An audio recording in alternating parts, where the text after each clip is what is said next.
Hello friends, આજે હું તમારી સાથે શેર કરીશ લંચ બોક્સ માટે બાળકોના ઓલ ટાઈમ ફેવરિટ પાસ્તાની રેસીપી.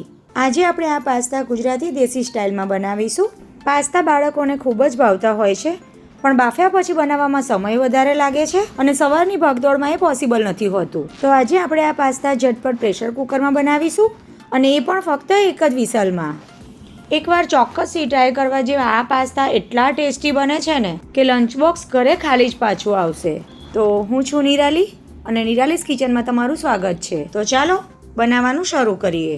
તો પાસ્તા બનાવવા માટે અત્યારે મેં અહીં 150 ગ્રામ મેક્રોની પાસ્તા લીધા છે. મેઝરિંગ કપના માપથી 1.5 કપ છે. તમે કોઈ પણ વેરાયટીના પાસ્તા લઈ શકો છો. અને આ પાસ્તા મેં આજે ઘઉંના લીધા છે. ત્યાર પછી અહીં મોટી સાઇઝની એક ડુંગળી, 2 લીલા તીખા મરચાં અને 10 કળી લસણને ચોપરમાં ચોપ કરી લીધું છે. 2 મોટી સાઇઝના ટામેટા પણ ચોપરમાં ફેરવી લીધા છે. હવે વેજીટેબલ્સમાં આપણે લઈશું અડધું ફાઇન ચોપ કરેલું કેપ્સિકમ, 1 ફાઇન ચોપ કરેલું ગાજર અને 1/4 કપ જેટલા મકાઈના દાણા. ત્યાર પછી ગેસ ઓન કરી એક પ્રેશર કુકર લઈશું. એમાં 1 ટેબલસ્પૂન જેટલું બટર અને 2 ટેબલસ્પૂન જેટલું તેલ ઉમેરીશું. બટર સાથે થોડું તેલ ઉમેરવાથી બટર બળશે નહીં. ત્યાર પછી બટર એકદમ સરસ મેલ્ટ થઈ જાય અને ગરમ થાય એટલે 1/2 ટીસ્પૂન જેટલું જીરું ઉમેરીશું અને જીરાને સારી રીતે ક્રેકલ થવા દઈશું. હવે આપણે જે ડુંગળી, મરચાં અને લસણ ચોપ કરીને રાખ્યું છે એ ઉમેરી દઈશું અને ગેસની મીડિયમ ફ્લેમ પર સાંતળી લઈશું. ડુંગળીને બહુ વધારે નથી સાંતળવાની, લાઇટ ગોલ્ડન બ્રાઉન કલર આવે ત્યાં સુધી સાંતળવાની છે. તો ડુંગળીને સંતળાતા 1.5 થી 2 મિનિટ જેટલો સમય થઈ ગયો અને તમે જોઈ શકો છો ડુંગળી એકદમ સરસ સંતળાઈ ગઈ છે. ત્યારે હવે આ સ્ટેજ પર આપણે એમાં મસાલા કરી લઈશું. તો 1/4 ટીસ્પૂન જેટલો હળદર પાવડર, 1 ટીસ્પૂન જેટલું લાલ કાશ્મીરી મરચું, 1 ટીસ્પૂન જેટલો ધાણા જીરું પાવડર, 1/2 ટીસ્પૂન જેટલો ગરમ મસાલો, અને મસાલા બળે નહીં એના માટે થોડું આપણે ગરમ પાણી ઉમેરી લઈશું. મિક્સ કરી લઈશું બરાબર, અને ગેસની લો ફ્લેમ પર મસાલાને પણ સારી રીતે સાંતળી લઈશું. મસાલા એકદમ સરસ સંતળાઈ જાય અને એમાં કચાશ ના રહે એ રીતે ગેસની લો ફ્લેમ પર સાંતળી લઈશું. તો 1 મિનિટ જેવું મેં સાંતળી લીધું અને તમે જોઈ શકો છો સાઇડ્સ પરથી તેલ સેપરેટ થયું છે. તો આ સ્ટેજ પર તૈયાર કરેલી ટામેટાની પ્યોરી ઉમેરી દઈશું અને એમાં 2 પિંચ જેટલું મીઠું પણ ઉમેરી દઈશું, જેથી ટામેટા જલ્દીથી સોફ્ટ થઈ જાય. બરાબર મિક્સ કરી અને લો ફ્લેમ પર ટામેટા પણ એકદમ સરસ ચડી જાય ત્યાં સુધી થવા દેવાનું છે. આજે આપણે દેશી રેડ સોસ પાસ્તા બનાવી રહ્યા છે, તો મસાલા પણ દેશી જ ઉમેરીશું. હવે ટામેટા પણ સોફ્ટ થઈ ગયા છે ત્યારે આ સ્ટેજ પર આપણે એમાં 3 ટેબલસ્પૂન જેટલો ટોમેટો કેચઅપ ઉમેરીશું. આનાથી ટેસ્ટ એકદમ સરસ ચટપટો આવે છે. 1/4 ટીસ્પૂન જેટલો મેં સોયા સોસ ઉમેર્યો છે. ઓપ્શનલ છે, તમને જો ના ગમતો હોય તો નહીં ઉમેરવાનો. સાથે જ આપણે જે વેજીસ કટ કરીને રાખ્યા છે એ પણ ઉમેરી દઈશું અને પાસ્તા પણ ઉમેરી દઈશું.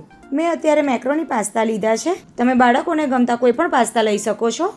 અહીં પાસ્તા અને વેજીટેબલ્સ કાચા જ છે, તો બધી જ વસ્તુને એકદમ સારી રીતે પહેલાં તો આપણે મિક્સ કરી લઈશું. ગેસની ફ્લેમ એકદમ લો રાખવાની છે. તો બધી જ વસ્તુને મેં એકદમ સરસ મિક્સ કરી લીધી. હવે આપણે એમાં ઉમેરીશું પાણી. તો પાણી આપણે ગરમ ઉમેરવાનું છે, ઠંડુ નહીં ઉમેરવાનું. પાસ્તાના લેવલ જેટલું જ પાણી ઉમેરવાનું છે. પાણી જો વધારે થઈ જશે તો પાસ્તા સ્ટીકી અને ચીકણા થઈ જશે, એટલે પાણીનું તમારે અહીં ખાસ ધ્યાન રાખવાનું છે. બધી વસ્તુ કવર થઈ જાય બસ એટલું જ પાણી ઉમેરજો. હવે આપણે એમાં સ્વાદ પ્રમાણે મીઠું ઉમેરી દઈશું અને 2 પિંચ જેટલી મેં એમાં ખાંડ ઉમેરી છે. આટલી ખાંડ ઉમેરવાથી પાસ્તા બિલકુલ ગળ્યા નહીં થાય, પણ બધા જ મસાલાના ટેસ્ટને બેલેન્સ કરશે. હવે પ્રેશર કુકરનું ઢાંકણ ઢાંકી દઈશું અને વિસલ લગાવી ગેસની મીડિયમ ફ્લેમ પર ફક્ત એક વિસલ કરી લઈશું. હવે 6 થી 7 મિનિટ પછી કુકરની એક વિસલ પણ થઈ ગઈ અને પ્રેશર પણ રિલીઝ થઈ ગયું. કુકર ખોલતા જ તમે જોઈ શકો છો પાસ્તા આપણા એકદમ સરસ કૂક થઈ ગયા છે. પાણી એમાં બિલકુલ જ નથી રહ્યું. અહીં જો તમારે થોડા ગ્રેવીવાળા પાસ્તા કરવા હોય તો થોડું ગરમ પાણી ઉમેરી શકાય. જોતાં જ ખાવાનું મન થઈ જાય છે ને. હવે પાસ્તા કૂક થઈ ગયા છે કે નહીં એ જોઈ લઈએ. તો ચપ્પુથી ઇઝીલી કટ થઈ જાય છે, મીન્સ કે પાસ્તા કૂક થઈ ગયા છે. ત્યારે હવે લાસ્ટમાં આપણે 1/2 ટીસ્પૂન જેટલા ચીલી ફ્લેક્સ અને 1/2 ટીસ્પૂન જેટલા ઓરેગેનો ઉમેરી દઈશું. ઉપરથી થોડા ઝીણા સમારેલા લીલા દાણા ઉમેરી દઈશું. ઓપ્શનલ છે, તમને જો ના ગમતા હોય તો બિલકુલ સ્કીપ કરી શકાય. ગેસને મેં બંધ કરી દીધો છે. હલકા હાથે એકવાર મિક્સ કરી લઈએ અને બસ સુપર ટેસ્ટી એવા દેશી રેડ સોસ પાસ્તા બનીને તૈયાર થઈ ગયા. તો બાળકોના લંચ બોક્સમાં આ રીતે એકવાર પાસ્તા બનાવીને ચોક્કસથી આપજો. બનાવવામાં બહુ સમય પણ નથી લાગતો, ઝટપટ બનીને તૈયાર થઈ જાય છે. અને એમાં જે આપણે મસાલા ઉમેર્યા છે એ બધા જ આપણા રસોડામાં અવેલેબલ હોય છે. હવે બાળકોને મનગમતું ચીઝ ગ્રેટ કરીશું. તો ફ્રેન્ડ્સ, કેવી લાગી તમને આજની આ રેસીપી?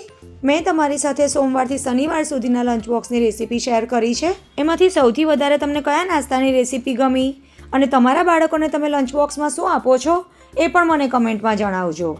અને આવી જ બીજી નવી રેસીપી જોવા માટે નિરાલીસ કિચનને સબસ્ક્રાઈબ કરજો. તો ફરી મળીશું એક નવી રેસીપી સાથે. આવજો.